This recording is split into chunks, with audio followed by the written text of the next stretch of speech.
¿a quién le vamos a preguntar? A Marco Bastos. Él es analista político en Brasil. Marco, adelante contigo, te doy la bienvenida y de una vez entremos contándole a los televidentes qué se puede esperar que se encuentre en este documento golpista. Un gusto estar acá, gracias por recibirme. Bueno, el documento, como tú muy bien explicaste, básicamente era, bueno, desde la mirada jurídica no tiene mucho sentido, pero lo que escribió el entonces ministro de Justicia del entonces presidente Jair Bolsonaro era que un orden que decía que el ejército, las Fuerzas Armadas tendrían jurisdicción sobre la sede física, el edificio de la Corte Electoral que hacía el conteo de los votos. Eso no tiene ningún precedente legal, eso de hecho es ilegal. Sí.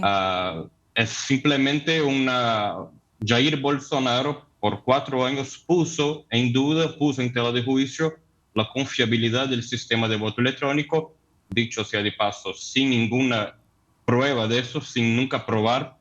De hecho, él ganó elecciones con ese mismo voto electrónico. Claro. Y siempre buscó algún espacio en la ley, alguna brecha para decir que las elecciones eran fraudadas y él perdía. Él terminó perdiendo y ahora sabemos su entonces ministro de Justicia, no sabemos si el ministro de Justicia le había entregado a Bolsonaro, pero bueno, el ministro de Justicia sí había preparado un documento para, entre comillas, autorizar lo que en los hechos era un golpe de Estado.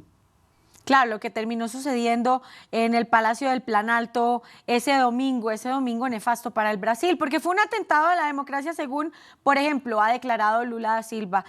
¿Qué se puede esperar en este momento, en estos 3 días que le dieron a Bolsonaro para explicar? ¿Será que sí va a explicar o será que no va a explicar? Bueno, en los próximos 3 días me parece lo más probable es que Bolsonaro siga el curso de acción que ya tuvo. Como ustedes dijeron, Bolsonaro dijo que no apoyaba eso, no apoyaba la violencia, los desmanes. El tema no es solamente los desmanes son terribles. El reloj de la corte Qué francesa dolor, sí. es un bien que se pierde, pero no hay que sacar de contexto que esa gente que invade una Corte Suprema y el Palacio Presidencial, como si en Colombia invadieran la Casa de Nariño, es una locura, querían dar un golpe de Estado. Eso fue un intento fallido de golpe y esa gente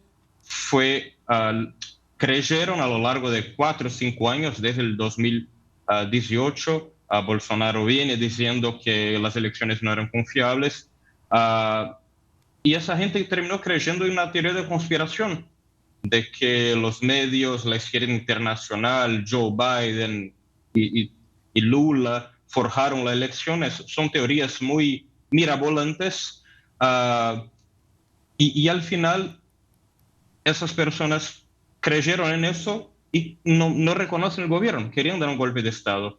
Bolsonaro probablemente va a seguir el curso de acción de decir, bueno, yo nunca ordené que la gente fuera ahí. Bolsonaro va a decir, yo nunca dije que invadieran el Congreso.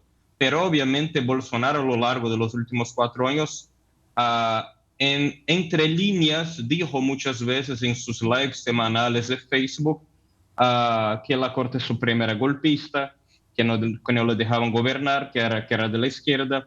Así que si miras ese continuum, si miras ese contexto, Bolsonaro va a intentar desmarcarse judicialmente, pero políticamente tiene una responsabilidad y muy difícil de desmarcarse. Sí, sí, sí, por supuesto. Y hay algo también que está detrás de esto y no solamente porque es muy fácil que Bolsonaro se lave, entre comillas, las manos y diga, no, yo no convoqué a que sucediera esto en el Planalto, entonces me mantengo inocente, estoy en Estados Unidos y a mí déjenme tranquilo en mi posición de expresidente, ¿no? Ahora, la financiación de estas manifestaciones, porque la gente que se trasladó allí al Palacio del Planalto, alguien le pagó para que lo hiciera. Sí, hubo una movilización organizada para eso, con financiación de empresarios, se están deteniendo, empresarios se están deteniendo, ya fueron 14 miembros de fuerzas policiales, del ejército, de la armada, de bomberos. En Brasil los bomberos son militares, Sí, al contrario de muchos países. mira. Es decir, hay militares, policías, empresarios involucrados en eso. Muy interesante notar policías que estaban ahí defendiendo el palacio, que terminaron enfrentándose con manifestantes que eran mucho más numerosos que ellos, dijeron que, según ellos, mucha gente que ahí estaba en verdad tenía preparación para la invasión, Claro, tenía algún tipo de preparación para la lucha, de sabía training, manejar sí. armas. Es decir, eso sí fue organizado y fue financiado. Y bueno, está en la mano de la Corte Suprema y de la Fiscalía General investigar eso ahora. Claro. Marcos, el expresidente Bolsonaro sigue en Estados Unidos. Te propongo que veamos un videíto que él sale hablando y después vuelvo contigo y analizamos lo que dijo. ¿Te parece? Perfecto. Alguns furos? Tem, lógico. Mas ninguém é A gente perfeito. comete algum deslize em casa, quem dirá não. Ninguém é perfeito, presidente. Bem que em casa a gente sabe quem é o responsável, né? Sempre nós, marido.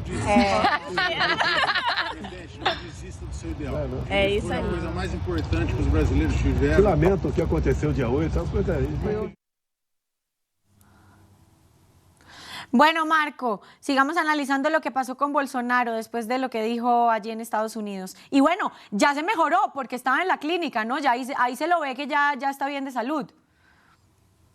Bueno, hay dos cosas ahí. Bolsonaro sufrió un intento de asesinato en contra de su vida en el 2018 y Sí, es un sí. hombre de 60 y pico de años. Es natural que tenga problemas serios de salud. Sin Claro. embargo, es un poco irónico que el expresidente Bolsonaro siempre tiene problemas de salud cuando hay problemas judiciales involucrados. No es la primera vez que sucede eso. Bueno, pues Marco Bastos, muchísimas gracias por haber estado con nosotros en esta noticia, analizando lo que pasa en el Brasil. Un abrazo, gracias. Un gran gusto, gracias.